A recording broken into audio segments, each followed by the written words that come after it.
आमे आज आसी पहुँचे माँ नारायणी मंदिर रे। आपण माने देखि पारुथिबे ये हेउछि सही पारादीप अंचलर निमिंडी ग्राम, जो ग्राम रे माँ नारायणी ग्राम देवती भाव रे स्थापित होइछन्ति एवं ग्राम देवती भाव रे केते सुंदर मंदिर ए विषय रे आम माने आज टिके नारायणी विषय वस्तु रखिबा। ये हूँ गाँव ना हूँ निमिडी पारदीपगढ़ पंचायत अधीन ग्राम देवती ना हूँ नारायणी माँ नारायणी। ये नारायणी मंदिर यदि बर्तमान जहाँ देखुं मंदिर ये मंदिर पूर्ण भाव आगुरी छोट मंदिर थिला। यहाँ 19 मसीहा बात्या पर ग्रामवासी सहयोग मंदिर प्रतिष्ठा होती एवं जहाँ आप डेभलपमेंट देखुं गोटे अनन्य डेभलपमेंट कारण अन्य कौन ग्राम देवी डेभलपमेंट है नहीं। जहाँ हो जेहेतु बंदर पाखे मंदिरटी अच्छी तेणु से दृष्टि यार उन्नतीकरण संभव हो पारि। अनुष्ठान कर्मकर्ता मान द्वारा यह बहुत सुंदर भाव गढ़ाई एवं परिचालना चली।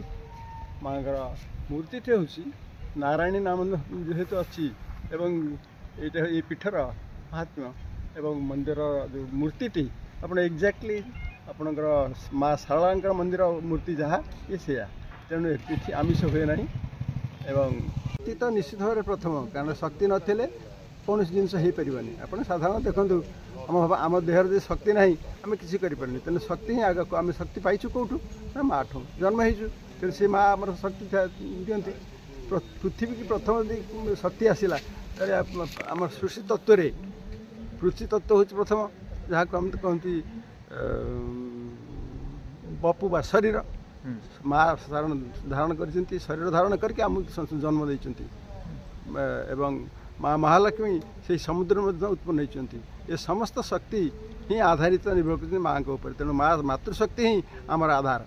मातृतत्व हूँ प्रथम तेणु माँ को पूजा कले बापा मिलती बापा तो आगे आसते नहीं माँ टी आसिले पिता जन्म होता तेणु उभय सम्मिश्रण पृथ्वी सृष्टि सर्जना सृष्टि हुए तेणु माँ ही आग वृक्ष मूल प्रथम वृक्ष ताकू माँ भी कहे कारण से फल दिए छाया दिए जाल दिए सब किसी दिए तेणु माँ ही प्रथम तेणु से आद्या शक्ति तेणु शक्ति गुटे मान सब था सब ग्राम सब ग्राम ग्राम देवती ग्राम देवती मैंने कहते। मंदिर को आस जा देखा माँ का मंदिर माँ नारायणी यही माँ नारायणी मंदिर आपण माने देखि पारुथिबे।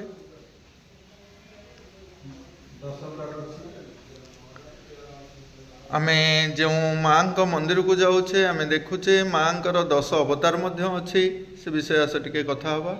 पार्श्व देवी भाव ये अच्छी आपण माने देखि पारुथिबे माँ कमला मातंगी बगला धूमावती आपण माने देखि पारुथिबे भैरवी छिन्नमस्तका माँ भुवनेश्वरी षडसी तारा माँ काली ए प्रकार आप देखि पारुथिबे। ये 10 अवतार माँ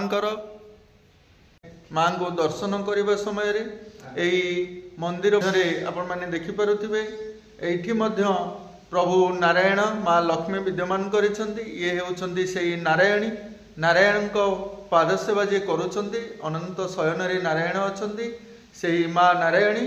ये होउछि सेही माँ नारायणी को मंदिर।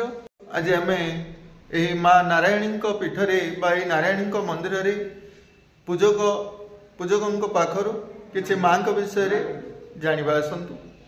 माँ नारायणी की 10 भुजा प्रत्यक्ष देवी आठी आम माँ को पाखे आगु होता आमिष भोग होता किसी वर्ष तले जन साधु आसी पहुँची ये आमिष भोग बंद कर जेहेतु माँ 10 भुजा महावैष्णवी माँ प्रत्येक देवी पद्मा सनस्तांग विपुल कटितटी पद्मा पत्राय त्रासी गंभीरा वर्तना धनभरण विदान शुभ्रवस्तु भैरया जालक्ष्मी दिव्य रूपै मणिगण कथितै स्नापितं हेम कुंभै सानित्यं पद्महस्ता मम वसतु गृहे सर्वमंगल्यं भगवती माँ नारायणी। ଶୈଳୀରେ ଅଛନ୍ତି ନାରାୟଣ। ଆଜ୍ଞା ଯେହେତୁ ଲକ୍ଷ୍ମୀ ପାଖରେ ଅଛନ୍ତି ସେଥିପାଇଁ ନାରାୟଣ ଅନନ୍ତ ଶୈଳୀରେ ଅଛନ୍ତି। ନାଭିର ବର୍ଣ୍ଣ ରହିଛି, ବ୍ରହ୍ମା ଅଛନ୍ତି ନାଭିରେ। ଆଉ ପ୍ରଭୁଙ୍କର ଏଥିପାଇଁ ପ୍ରଭୁଙ୍କୁ ସ୍ଥାପନ ଏଠି କରାଯାଇଛି ଯେହେତୁ ମା ନାରାୟଣୀ ଲକ୍ଷ୍ମୀଙ୍କର ସ୍ୱରୂପ, ସେଥିପାଇଁ ନାରାୟଣ ନ ରହିଲେ ଶୋଭା ପାଇବନି, ସେଥିପାଇଁ ନାରାୟଣଙ୍କୁ ଏଠି ସ୍ଥାପନା କରାଯାଇଛି। ଯା ହଉ, ବହୁତ ବହୁତ ଧନ୍ୟବାଦ ଆଜ୍ଞା। এইଠାରେ ଆପଣମାନେ ଦେଖିପାରୁଥିବେ ଏହି ମନ୍ଦିର ପରିସରରେ ଆପଣମାନେ ବିବାହ ବ୍ରତ କରିପାରିବେ। ଏଠି ବିବାହ ମଣ୍ଡପ ମଧ୍ୟ ସଜାଯାଇଛି ଆଉ ସୁନ୍ଦର ପରିବେଶ। ଆସ ଯିବା ଆମେ ଟିକେ ସେଇ ଫୁଲ ବଗିଚା ଆଡ଼େ ବୁଲି ଆସିବା। ଆଉ ମଧ୍ୟ କିଛି ପନିପରିବା ଚାଷ ମଧ୍ୟ ଏଠାରେ କରାଯାଇଛି, ଦେଖିବା। ଆସନ୍ତୁ ଟିକେ ବଗିଚା ଆଡ଼େ ବୁଲିଯିବା। ଆସ, ଏହି ମା ନାରାୟଣୀଙ୍କ ମନ୍ଦିର ପରିସରରେ କେତେ ସୁନ୍ଦର ଫୁଲ ବଗିଚାଟି ଦେଖିପାରୁଥିବେ ଆପଣମାନେ। ଇଏ ହେଉଛନ୍ତି ଏଠି ମା ରାମଚଣ୍ଡୀ ମନ୍ଦିର। ମା ରାମଚଣ୍ଡୀ ହେଉଛନ୍ତି ଶ୍ରୀ ମାତୃଶକ୍ତିର ଗୋଟେ ଅଧିକାରୀ। ଚଣ୍ଡୀ ଶବ୍ଦର ଅର୍ଥ ହେଉଛି ଯେଉଁମାନେ ଭକ୍ତମାନଙ୍କୁ ରକ୍ଷା କରିବା ପାଇଁ ଦୁର୍ବୃତ୍ତମାନଙ୍କ ଠାରୁ, ଏ ଦୁର୍ବୃତ୍ତମାନଙ୍କୁ ବିନାଶ କରିବା ପାଇଁ ଚଣ୍ଡୀ ଶବ୍ଦଟି ବ୍ୟବହାର ହେଇଛି। ଚଣ୍ଡୀ କହନ୍ତି ଉଗ୍ରଚଣ୍ଡୀ, ତାରା, ଉଗ୍ରଚଣ୍ଡୀ ଏସବୁ ଦେବୀ। ଏମାନେ ସବୁ ଦେବୀମାନେ ଯେଉଁ ଯାହାଫଳରେ ସାଧନା କରି ସେମାନଙ୍କୁ ମଧ୍ୟ ଅଶକ୍ତି ଆଧାର ଅର୍ଜନ କରିଥାନ୍ତି। ତେଣୁ ସେ ଚଣ୍ଡୀ ରାମଚଣ୍ଡୀ ହିସାବରେ ଆମର ପୁରୀରେ ରାମଚଣ୍ଡୀ ଅଛନ୍ତି, ପାରାଦୀପରେ ରାମଚଣ୍ଡୀ ଅଛନ୍ତି। ତେଣୁ ପାରାଦୀପର ଯେଉଁ ତିନୋଟି ଉଦୟବଟ କଥା କହିଥିଲି ସେଥିରେ ମଧ୍ୟ ରାମଚଣ୍ଡୀ ଗୋଟିଏ ଶକ୍ତି। ତେଣୁ ରାମଚଣ୍ଡୀ ହେଉଛନ୍ତି ଗ୍ରାମଦେବୀ। ବିଭିନ୍ନ ଜାଗାରେ ଗୋଟିଏ ରାମଚଣ୍ଡୀ ମନ୍ଦିର ଥାଏ, ଇଏ ମଧ୍ୟ ପାର୍ଶ୍ୱ ମନ୍ଦିର ହିସାବରେ ଆଉ ଗୋଟେ ଛୋଟ ମନ୍ଦିର ହେଇକି ହେଇଛି। ତେଣୁ ଏ ମାତୃଶକ୍ତି ବିଷୟରେ ମାଆଙ୍କର ପାଖରେ ସବୁଯାକ ସେଇଠି ସେ ଆଧାର ହେଇଥାଏ। ଆପଣଙ୍କର ମହାପୁରୁଷ ଅଚ୍ୟୁତାନନ୍ଦଙ୍କର ପଞ୍ଚସଖାମାନଙ୍କର ମାଳିକା ଦେଖିବେ, ଚଣ୍ଡୀମାନେ ମାତିବେ, ଅର୍ଥାତ୍ ଯେଉଁମାନେ ଦୁର୍ବୃତ୍ତ ଧ୍ୱଂସକାରୀ ଶକ୍ତିକି ଦମନ କରିବେ ଚଣ୍ଡୀ ଆସିବେ। ଏବଂ କେଉଁ ରୂପରେ ଆସିବେ ନା ରୋଗ ରୂପରେ ଆସିବେ। ରୋଗ ବ୍ୟାଧି ରୂପରେ ସେମାନେ ଆସି ଧ୍ୱଂସ କରିବେ। ତାଙ୍କର ଯେଉଁ ଖଡ଼ଗ ଦିଆହେଇଛି ତାଙ୍କ ହାତରେ, ତ୍ରିଶୂଳ ଦିଆହେଇଛି, ଏସବୁ ଅଛି। ତେଣୁ ସେଇ ଆସିକି ରୋଗ ଆକାରରେ ମଣିଷଠାରେ ପ୍ରବେଶ କରିକି ଦମନ କରିବେ। କେମିତି ତ ଆଉ କେହି ନାହିଁ ଯେ ମନୁଷ୍ୟର ଦେବତା ଆସି ମାରିଦେଇ ପଳେଇବେ। ତେଣୁ ରୋଗ ହିଁ କାରଣ ବୋଲି ମହାପୁରୁଷ ଅଚ୍ୟୁତାନନ୍ଦ ତାଙ୍କ ଗ୍ରନ୍ଥରେ ସ୍ପଷ୍ଟ ଭାଷାରେ ଲେଖିଛନ୍ତି। ଏଇ ରୋଗ ଏଇ ଚଣ୍ଡୀମାନେ କରନ୍ତି। ଯାଜପୁର ଆସି ତାଙ୍କର ଧ୍ୱଂସ ମା ଠାକୁରାଣୀ ତାଙ୍କ ପାଖରେ ଦେଖିଲେ ହବ, ରଡ଼ି ହବ, ଏଇସବୁ ଜିନିଷ, ଭୈରବୀ ଡାକିବେ, ଏସବୁ ଜିନିଷ ସେମିତି ଅଛି, ମାଳିକା ଶାସ୍ତ୍ରମାନଙ୍କର ଅଛି। ତେଣୁ ଚଣ୍ଡୀ ଶବ୍ଦ ହିଁ ଉଗ୍ର, ତାରା, ଚଣ୍ଡୀ। ଆପଣମାନେ ଦେଖିପାରୁଥିବେ ଏହି ମା ନାରାୟଣୀଙ୍କ ମନ୍ଦିର ପରିସରରେ ଶ୍ରଦ୍ଧାଳୁ ଭକ୍ତମାନେ ଆସିଲେ ଏଠି ବସିବାର ବ୍ୟବସ୍ଥା ମଧ୍ୟ ରହିଛି। ମନ୍ଦିର ମାନଙ୍କରେ ଯଦି କିଛି ସୁନ୍ଦର ପରିବେଶ ସୃଷ୍ଟି କରାଯାଆନ୍ତା, ହୁଏତ ଭକ୍ତମାନଙ୍କର ମନ ପ୍ରଫୁଲ୍ଲିତ ରୁହନ୍ତା।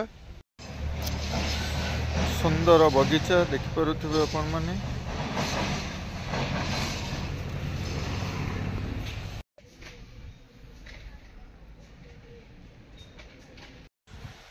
ପ୍ରତ୍ୟେକ ଗ୍ରାମରେ ମା ଗ୍ରାମ ଦେବତୀ ଅଛନ୍ତି। ସେହି ଗ୍ରାମ ଦେବତୀଙ୍କ ବିଷୟରେ ଆଜି ଆମେ ଜାଣିବା। ଗ୍ରାମ ଦେବତୀ ଆମ ଗ୍ରାମର ରକ୍ଷା କବଚ। ଆମ ଗ୍ରାମର କିଛି ଅସୁବିଧା ଆସିଲେ ମା ବା ଆମ ଗ୍ରାମ ଦେବତୀ ଗ୍ରାମକୁ ରକ୍ଷା କରିଥାନ୍ତି। ସେ ବିଷୟରେ ଆସ ଜାଣିବା। ମନ୍ଦିରର ଡେଭଲପ ହଉ, ମନ୍ଦିରର ପରିବେଶରେ କେତେ ସୁନ୍ଦର କାର୍ଯ୍ୟକ୍ରମ କରୁଛନ୍ତି। ଆଜି ଭାଇନାଙ୍କ ସହ ଆସନ୍ତୁ ଆମେ ଟିକେ କଥା ହେବା। ଆଜ୍ଞା, ମୋ ନାଁ ପ୍ରକାଶ ଚନ୍ଦ୍ର ସ୍ୱାଇଁ, ମୁଁ ଗ୍ରାମର ଉପସଭାପତି। ଆମର ଇଏ ପାରାଦୀପଗଡ଼ ପଞ୍ଚାୟତ ମାଧ୍ୟମରେ ଆମର ଯାଉଛି। ଇଏ ହେଉଛି ଆମ ନିମିଲି ଗ୍ରାମ। ଗ୍ରାମ ଦେବତୀ ମା ଠାକୁରାଣୀ ମା ନାରାୟଣୀ। ଇଏ ନାରାୟଣୀ ପୀଠ, ମାଙ୍କ ପୀଠ। ଇଏ ବହୁ ପୂର୍ବର ଆମ ଜେଜ ଅଜା ଆଉ ଆମ ବାପାଙ୍କ ପୂର୍ବ ଅମଳରୁ ବର୍ତ୍ତମାନ ଆମ ଗାଁ କମିଟି ଗ୍ରାମବାସୀମାନେ ଉଦ୍ୟମରେ ଏସବୁ ଡେଭଲପମେଣ୍ଟ କାମ ହେଉଛି। ଆଉ ପାରାଦୀପ ଯେହେତୁ ଶିଳ୍ପାଞ୍ଚଳ ଏରିଆ, ଆମେ ସବୁ ଡୋନେଟ୍ କରି ଲୋକଙ୍କ ପାଖରୁ ସାହାଯ୍ୟ ଆଣି ଏସବୁ ଉନ୍ନତିକରଣ କାର୍ଯ୍ୟ ଚାଲିଛି। ଆଉ ଖାସ୍ କରି ଗ୍ରାମବାସୀ ମାନେ ଯାହା ହଉ ମାଆଙ୍କ ଦୟାରୁ ମୋତେ ସେ ଦାୟିତ୍ୱ ଦେଇଛନ୍ତି, ମୁଁ ଆକୁ ପରିଚାଳନା କରୁଛି। ମୋ ସହିତ କମିଟିର ମେମ୍ବର ମାନେ ଆହୁରି 13 ଜଣ ଅଛନ୍ତି, ସଭାପତି ଅଛନ୍ତି, ସେକ୍ରେଟାରୀ ଅଛନ୍ତି, କେସିଆର ଅଛନ୍ତି। ଏମାନଙ୍କ ସମସ୍ତଙ୍କ ଉଦ୍ୟମରେ ଏସବୁ କାମ ଚାଲିଛି। ଯାହା ହଉ ମାଆଙ୍କ ଦୟାରୁ ଏଠି ବର୍ତ୍ତମାନ ଆମେ ବିବାହ ବ୍ରତ ଆଉ ପ୍ରୋଗ୍ରାମ ସବୁକିଛି ଚାଲିଛି। ଏବେ ମଧ୍ୟ ଆମ ଗ୍ରାମର ଅଷ୍ଟପରି ଏବେ ଫେବୃଆରୀ 5, 6, 7 ବଡ଼ ଆୟୋଜନରେ କରାଯାଏ। ଗ୍ରାମବାସୀ ମାନେ ସମସ୍ତଙ୍କ ଉଦ୍ୟୋଗରେ ଚାଲେ, ସମସ୍ତେ ସହଯୋଗ କରନ୍ତି, ସମସ୍ତେ ଆସନ୍ତି, ସମସ୍ତେ ନିଜ ନିଜ କର୍ମ କରନ୍ତି। କିଏ ଆଳୁ, କିଏ ପରିବା କାଟେ ତ କିଏ ବଗିଚା ସଫା କରେ, କିଏ ତ କାଠ କାଟେ ତ କିଏ କାଠ ବୋଳେ। ପ୍ରତି ଲୋକଙ୍କର କିଛି ନା କିଛି ଦାୟିତ୍ୱ ଗ୍ରାମବାସୀଙ୍କର ଥାଏ। ଆଉ ମୁଖ୍ୟ କଥା ହେଉଛି ଆମ ଗ୍ରାମଗତ ହିସାବରେ ଆମେ ଗ୍ରାମର ସମସ୍ତେ ଜନସାଧାରଣ 400 ଘର ଆମେ ସମସ୍ତେ ଏକ ପୋଲାରେ ଏକ ମନରେ ଏକ ଚିତ୍ତରେ ରହି ଆମେ ଏସବୁ କାର୍ଯ୍ୟକ୍ରମ କରୁ। ଆମର ଗ୍ରାମରେ ପ୍ରତି ବର୍ଷର ପ୍ରତି ମନ୍ଦିରରେ ପ୍ରତି ପର୍ବପର୍ବାଣି ପାଳିତ ହୁଏ। ଦୋଳ ପୂର୍ଣ୍ଣିମା ପାଳିତ ହୁଏ, ପାର୍ବଣ ଦଶହରା ପାର୍ବଣ ପାଳିତ ହୁଏ। ବର୍ଷକରେ ଅଷ୍ଟପରି ଆମର ପର୍ବ ପାଳନ ହୁଏ। ଫେବୃଆରୀ ମାସର ଅଷ୍ଟମୀ, ନବମୀ, ଦଶମୀ। ଆଉ ଏବେ ବି ଫେବୃଆରୀ 5, 6, 7 ଆମର ଅଷ୍ଟପରି ମହାଯଜ୍ଞ ଅନୁଷ୍ଠିତ ହେବ। ସେଥିପାଇଁ ବର୍ତ୍ତମାନ ସବୁ ଆୟୋଜନ ଚାଲିଛି। ଆଉ ବର୍ତ୍ତମାନ ଆମର ସଭାପତି ଗୋଲେଟ ଚନ୍ଦ୍ର ନାୟକ ଅଛନ୍ତି, ତାଙ୍କ ଉଦ୍ୟମରେ ତାଙ୍କ ପ୍ରଚେଷ୍ଟାରେ ସେ ଆସି ଏସବୁ ଜିନିଷକୁ ଦେଖା ରଖା କରୁଛନ୍ତି। ଏଠି ବାପାଙ୍କ ପିରିୟଡ଼ରୁ ଆମେ ଛୋଟ ଥିଲୁ, 8-10 ବର୍ଷର, ଆମେ ଦେଖି ଆସିଥିଲୁ। ଆମ ବାପା, ଆମ ଜେଜ, ଏଠି ଆମର ଉଷୁନା ଆଇଁଷ ସବୁକିଛି ହେଉଥିଲା। ଖାସ୍ କରି କହିବି ତ ଆମ କୁଜଙ୍ଗ ବ୍ଲକ ଭିତରେ ଆମ ଗାଁ ଅତି ନିରୀହ ଆଉ ଗରିବ ମଧ୍ୟ ଥିଲା। ଏମିତିକି ଗାଁକୁ ରାସ୍ତାଘାଟ ବି ଟିକେ ନଥିଲା। ପାଖରେ ଆମର ରଙ୍ଗିଆଳ, ଏପଟେ ଲୁହାଗଡ଼, ଏପଟେ ପାରାଦୀପଗଡ଼, ଏପଟେ ଚୂନ ପତୁଗୁଲା, ସବୁ ଗାଁର କିଛି ନା କିଛି ଉନ୍ନତି ହେଉଥିଲା, ଗାଁର ଉନ୍ନତି ହେଉଥିଲା। କିନ୍ତୁ ଆମ ଗାଁରେ କହିବାକୁ ଗଲେ ଆମେ ବହୁ ଗରିବ ଥିଲୁ, ଯାହାକି ଆମ ବାପା ଚାଷ କଲେ ଜମିରେ ଆମେ ଗଣ୍ଡା ଭାତ ଖାଉଥିଲୁ। କିନ୍ତୁ ଏଇ ମାଆଙ୍କ ଦୟାରୁ ଯେତେବେଳେ ଆମ ଗ୍ରାମବାସୀ ମାନେ, ବାପା ମାନେ, ମୁରବୀ ମାନେ ଚିନ୍ତା କଲେ ଯେ ଆମେ ଟିକେ ଗ୍ରାମ ଦେବତୀକି ଆମେ ଟିକେ ମାର୍ଜନା କରିବା, ଟିକେ ଯଜ୍ଞ କରିବା, କାହିଁକି ଆମ ଗାଁର କୌଣସି ଉନ୍ନତି ହେଉନାହିଁ। ଯେବେଠୁ ଆମ ବାପା ମାନେ ଆମର ଏଠି ଯଜ୍ଞ ଅନୁଷ୍ଠାନ କଲେ, ଛୋଟରୁ ବଡ଼ ହଉ ଏତେ ବଡ଼ ହୋଇଗଲା ଯାହାକି ଆମେ ବି କଳ୍ପନା କରିପାରିଲୁ, ପିଲା ଥିଲୁ। ତାପରେ ସେଇ ଦିନଠୁ ଯେଉଁ ବାବାଙ୍କୁ ଆମେ ଅତିଥି ଭାବେ ଏଠି ଆଣିଥିଲୁ, ସେମାନେ ମାଆଙ୍କୁ ଦର୍ଶନ କଲା ପରେ କହିଲେ, ଇଏ ତୁମ ଗ୍ରାମ ଦେବତୀ, ତୁମେ ପୂଜା କରୁଛ, କିନ୍ତୁ ଆଙ୍କର ମହିମା କହିଲେ ନ ସରେ। ଇଏ ହେଉଛନ୍ତି ଅଷ୍ଟଦଶଭୁଜ ଦେବୀ, ସ୍ୱୟଂ ମହାଦେବୀ ଦୁର୍ଗା ଦେବୀ। ଏଠି ଆଇଁଷ କର ନାହିଁ, ଉଷୁନା କର ନାହିଁ, ପିଆଜ ରସୁଣ ଏଠି ନିଷେଧ। ସେଇ ଦିନଠୁ ଆଜି 99 ବାତ୍ୟା ପରଠୁ ଆମର ଏଠୁ ଯେତେବେଳେ ଯଜ୍ଞ ହେଲା ପରେ ଉନ୍ନତି ହିଁ ଉନ୍ନତି ଚାଲିଛି। ଗାଁର ଉନ୍ନତି, ପୀଠର ଉନ୍ନତି, ସର୍ବସାଧାରଣଙ୍କର ଉନ୍ନତି। ଆଉ ମାଆଙ୍କ ମହିମା ନ କହିବା ଭଲ। ମାଆ ନିଜେ ରାତିରେ ଗ୍ରାମ ଭ୍ରମଣ କରନ୍ତି। ଆଉ ଯାହାଙ୍କର ଯେଉଁ ମାନସିକ ଥାଏ, ଆଜି ଝିଅଟି ବିବାହ ହେଇପାରୁନି, ପୁଅଟି ପାଠ ପଢ଼ି ପାରୁନି, ଆଜି କୌଣସି ମେଡ଼ିକାଲ କେସ୍ ଆସିଲା, ସମସ୍ତେ ଆସି ମାଆଙ୍କ ମାର୍ଜନା କରନ୍ତି। ସକାଳୁ ମାଆଙ୍କ ମାର୍ଜନା କରି ଗାଧୋଇ ପାଧୋଇ ଦେଇ ଭୋଗରାଗ କରି ମାନସିକ ରଖି ଯାଆନ୍ତି। 5 ପାଳି ଆସନ୍ତି, ମଙ୍ଗଳବାର ଆସିଲା ପରେ 5 ପାଳି ତାଙ୍କର ମନୋବାଞ୍ଛା ପୂର୍ଣ୍ଣ ହୁଏ। ଆଉ ଆଜି ମଧ୍ୟ ସେ ବିଶ୍ୱାସ ଆମର ଅଛି। ଆମେ ନିଜେ ଆଖିରେ ବି ଦେଖୁଛୁ, ନିଜେ ଅନୁଭବ କରୁଛୁ। ମାଆଙ୍କ ମହିମା ବହୁତ କିଛି, ତାଙ୍କ ମହିମା ବର୍ଣ୍ଣନା କଲେ ବି ସରିବନି। ଆପଣଙ୍କର ସେମିତି କିଛି ଗୋଟେ ଅଲୌକିକ ଘଟଣା ଘଟିଛି କି? ମୋ ନିଜର ଅଲୌକିକ ଘଟଣା ଏଇଠି ମୋ ମଥାରେ ଏବେ ବି ଗୋଟେ ଛୋଟ ଅଛି, ଯାହାଫଳରେ କି ମୋ ମୁଣ୍ଡରେ ହେଉଛି 24 ଷ୍ଟିଚ୍। ଯାହାକି ଗ୍ରାମବାସୀ ସମସ୍ତେ ପହଞ୍ଚିଲା ପରେ ଦେଖିଲେ ଯେ ମୁଁ ମେଡ଼ିକାଲ ଧରିପାରିବିନି, ମୁଁ ବାଟରେ ମୋର ଡେଥ୍ ହେଇଯିବ। କିନ୍ତୁ ଏଇ ମାଆଙ୍କ ପୀଠରେ ଏଇଠି ଡ୍ରାମା ଶିଖା ହେଉଥାଏ। ଏବେ ବି ମଧ୍ୟ ଡ୍ରାମା ଶିଖା ହେଉଛି, ଟ୍ରେନରେ ମଧ୍ୟ ଅଛି। 20 ବର୍ଷ ଡ୍ରାମା ବନ୍ଦ ହେଇଯାଇଥିଲା, ଏବେ ବର୍ତ୍ତମାନ 3 ବର୍ଷ ହେଲା ଡ୍ରାମା ଚାଲିଛି। ମୋର ଯେତେବେଳେ ଗୋଟେ ଆକ୍ସିଡେଣ୍ଟ ହେଇଥିଲା, ସେଇଥିରୁ 20 ବର୍ଷ ଡ୍ରାମା ବନ୍ଦ ହେଇଯାଇଥିଲା ଆକ୍ସିଡେଣ୍ଟ ହେବା କାରଣରୁ। କେହି ବି ଜଣେ ବିଶ୍ୱାସ କରୁନଥିଲେ ଗ୍ରାମଗତ ହିସାବରେ, ଯେଉଁମାନେ ଡ୍ରାମା ପାଖରେ ଥିଲେ, ଯେଉଁମାନେ ଦେଖଣାହାରୀ ରୋଲିଅର ଆଉ ଛୋଟ ପିଲା ସମସ୍ତେ ଗାଁରେ କହିଲେ ଯେ ଇଏ ଆଉ ବଞ୍ଚିବ ନାହିଁ, ମେଡ଼ିକାଲ ଧରିପାରିବ ନାହିଁ, ଏତେ ବ୍ଲଡ଼ ବ୍ଲିଡ଼ିଂ ହେଉଥାଏ, ଯାହାକି କେହି ବି ବିଶ୍ୱାସ କରିପାରିଲେ ନାହିଁ। କିନ୍ତୁ ଏହି ମାଆଙ୍କ ଦୟାରୁ ମୁଁ ଆଜି ତାଙ୍କରି ପାଇଁ ମୁଁ ପୁନର୍ଜୀବନ ପାଇଛି। ଆଉ ଆଜି ମୁଁ ବି ନିଜକୁ ନିଜେ ସମର୍ପଣ କରିଦେଇଛି ଯେପର୍ଯ୍ୟନ୍ତ ବଞ୍ଚିଥିବି ହାତ ଗୋଡ଼ ମୋର ଚାଲିଥିବ ମୁଁ ମାଆର ସେବା ହିଁ କରିବି। ଯାହା ହଉ ବହୁତ ବହୁତ ଧନ୍ୟବାଦ ଆଜ୍ଞା। ଭାଇନାଙ୍କ ପାଖରୁ ଜାଣିଲେ ଯେ ଏ ଗ୍ରାମର ଅତୀତରେ ଆର ବ୍ୟବସ୍ଥା କିପରି ଥିଲା ଆଉ ବହୁତ ଶୋଚନୀୟ ପରିସ୍ଥିତି ଦେଇକରି ମାନେ ଗତି କରୁଥିଲେ। ଯେଉଁଦିନ ଠାରୁ ସେ ମା ନାରାୟଣୀ ବା ଗ୍ରାମ ଦେବତୀଙ୍କର ପୂଜା ଅର୍ଚ୍ଚନା ଆରମ୍ଭ କଲେ ସେହି ଦିନ ଠାରୁ ସେମାନଙ୍କର ଉନ୍ନତି ହୋଇଛି ବୋଲି ଯାହା ଭାଇନା ଆମର ମତ ରଖିଲେ। କିନ୍ତୁ ଗ୍ରାମ ଦେବତୀଙ୍କ ପାଖରେ ଆମିଷ ଭୋଗ କରାଯାଏ, ଏଠି ମଧ୍ୟ ସେହି ଆମିଷ ଭୋଗ କରାଯାଉଥିଲା। କିନ୍ତୁ ପଣ୍ଡିତମାନଙ୍କ ମତ ଦ୍ୱାରା ଏଠି ସେ ଆମିଷ ଭୋଗ ଆଉ କରାଯାଉନି। ଯାହା ବି ହେଉ ଏହି ମାଙ୍କ ପାଇଁ ବା ଏହି ମା ଗ୍ରାମ ଦେବତୀଙ୍କ ପାଇଁ ଆଜି ଏହି ଗ୍ରାମର ଉନ୍ନତି ହୋଇଛି, ଏଜୁକେସନରେ ଉନ୍ନତି ହୋଇଛି, ସବୁଥିରେ ଇକୋନୋମିକରେ ମାନେ ଡେଭଲପ୍ କରିଛନ୍ତି। ଆଜି ଆମେ ଏହି ମା ନାରାୟଣୀଙ୍କ ମନ୍ଦିରରେ ଯିବା। ଦେଖିପାରୁଥିବେ ଆପଣମାନେ ଅବତାର ମାଙ୍କର ମଧ୍ୟ ଏପଟେ ଅବତାର। ଇଏ ହେଉଛନ୍ତି ସେହି ପାଳନକର୍ତ୍ତା, ଏ ସୃଷ୍ଟିର ପାଳନକର୍ତ୍ତା ପ୍ରଭୁ ନାରାୟଣ। ତାଙ୍କ ପାଖରେ ଅଛନ୍ତି ମା ଲକ୍ଷ୍ମୀ ନାରାୟଣୀ। ଏଇଠି ପ୍ରଭୁ ଅଛନ୍ତି, ତାଙ୍କର 10 ଅବତାର ମଧ୍ୟ ଅଛି, ଆପଣମାନେ ଦେଖିପାରୁଥିବେ। ଏହି ହେଉଛି ପ୍ରଭୁଙ୍କର 10 ଅବତାର। ଆମେ ଯେଉଁଠି ବି ଯାଇଛେ ପ୍ରଭୁ ନାରାୟଣଙ୍କ ବିଷୟରେ ଆମେ ଜାଣିଛେ, ପ୍ରତ୍ୟେକ ସେହି ଧାମରେ, ସେହି ନାରାୟଣଙ୍କ ଧାମରେ ଆମେ ପ୍ରଭୁଙ୍କର 10 ଅବତାର ଜାଣିଛେ। ଏଇଠି ଏ ମା ନାରାୟଣଙ୍କ ମନ୍ଦିରକୁ ଆମେ ଯେଉଁ ଆସିଛେ, ମା ନାରାୟଣଙ୍କ ମନ୍ଦିରରେ ଆମେ ଏଠି ଦେଖୁଛେ, এই ମନ୍ଦିର ପରିସରରେ ଆମେମାନେ ଯେଉଁ ଅବତାରୀ ପୁରୁଷ ପ୍ରଭୁ ବୁଦ୍ଧ, এই ବୁଦ୍ଧଙ୍କ ବିଷୟରେ ଆଗକୁ କିଛି ଭିଡ଼ିଓ ମାନ ନେଇ ଆସିବା ଆପଣମାନଙ୍କ ପାଇଁ। ବୁଦ୍ଧଙ୍କ ବିଷୟରେ ଯେଉଁ ବର୍ଣ୍ଣିତ ଅଛି, ପ୍ରଭୁ ନାରାୟଣ ଯେ ଅବତାର ନେଇଛନ୍ତି, ଯାହାଙ୍କର ପ୍ରଭୁ ନାରାୟଣଙ୍କର 9ମ ଅବତାର ବୁଦ୍ଧ, ଏ ବିଷୟରେ ଜାଣିବା। କାଳର ବଶ ଏ ଜଗତ, ପ୍ରାଣୀ ଏ କାଳର ଆୟତ, ସେ କାଳ ବେଶେ ସର୍ବେ ଚଳି, ପବନେ ଜେହ୍ନେ ଘନାବଳି, ଦଣ୍ଡିବା ଶକ୍ତି ଯାର ଥାଇ, ସେ ଯେବେ କ୍ଷମା ଆଚରଇ, ସାଧୁଙ୍କ ଶ୍ରେଷ୍ଠ ସେହୁ ନର, ସୁଖ ଦୁଃଖରୁ ସେ ବାହାର। ଦେଖୁଥିବେ ଆପଣମାନେ, ଯାବତ ଦେହେ ପ୍ରାଣ ଥିବ, ତାବତ ସନ୍ତୋଷେ ବଞ୍ଚିବ, ଲୋଭେ ଅଧିକ ଯେ ଚିନ୍ତନ୍ତି, ଚୋର ସମାନେ ଦଣ୍ଡ ପାଆନ୍ତି।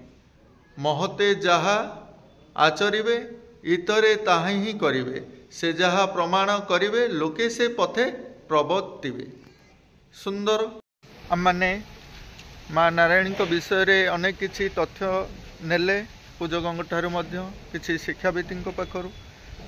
ଆଉ କିଛି ତଥ୍ୟ ରହିଛି ଗୌତମ ବୁଦ୍ଧ ବା ନାରାୟଣଙ୍କର ଯେଉଁ 9ମ ଅବତାର ବୁଦ୍ଧ ଏବଂ 10ମ ଅବତାର କଳ୍କି, ଏହି ବିଷୟରେ ଆମେ ଟିକେ ପୂଜକଙ୍କ ସହ କଥା ହେବା। ହେଉଛନ୍ତି ଶାନ୍ତିର ପ୍ରତୀକ। ଯେମିତିକି ଆମର 10 ଅବତାର ସ୍ତୋତ୍ରରେ ଲେଖାଯାଇଛି, ନିନ୍ଦସି ଯଜ୍ଞ ବିଧର ଶ୍ରୁତି ଜାତମ, ସଦୟ ହୃଦୟ ଦର୍ଶିତଂ ପଶୁଘାତମ, କେଶବ ଧୃତ ବୁଦ୍ଧ ଶରୀର, ଜୟ ଜଗଦୀଶ ହରେ। କେଶବ ଧୃତ ବୁଦ୍ଧ ଶରୀର ବୋଇଲେ ବୁଦ୍ଧ ହେଉଛି ଶାନ୍ତିର ପ୍ରତୀକ। ହିଂସା, କ୍ରୋଧ, କାମ, ଯେଉଁ ବଦ ଅଭ୍ୟାସ, ବଦ ଗୁଣ ବୁଦ୍ଧଙ୍କର ନେଇ ନଥିଲା। କଳ୍କି ହୁଅନ୍ତି ହିଂସାର ପ୍ରତୀକ। ସେଥିପାଇଁ ବୁଦ୍ଧଙ୍କର ଶାନ୍ତ ରୂପ, ସେଥିପାଇଁ ନାଁ ବୁଦ୍ଧ। ଶାନ୍ତି ଅହିଂସାର ପ୍ରତୀକ ହୁଅନ୍ତି ବୁଦ୍ଧ। କଳ୍କି ହେଉଛନ୍ତି ହିଂସାର ପ୍ରତୀକ। ଯେହେତୁ କଣ୍ଟାକୁ କଣ୍ଟାରେ କଢ଼ାଯାଏ, ସେଥିଲାଗି କଳ୍କି ଅବତାର ନେଇ ଆସୁଛନ୍ତି ପ୍ରଭୁଙ୍କର ନାରାୟଣ। ଏ ହେଉଛି ସେଇ ମନ୍ଦିରର ପରିସରକୁ ଯିବାକୁ ରାସ୍ତା। ଆଜିର ଏହି ଭିଡ଼ିଓଟିକୁ ଆମମାନେ ଶେଷ କରୁଛେ। ଆଗକୁ ଆହୁରି ଏହିପରି ମାଙ୍କର ଭିଡ଼ିଓ ମାନ ଆପଣମାନେ ଦେଖିବେ। ରହୁଛି।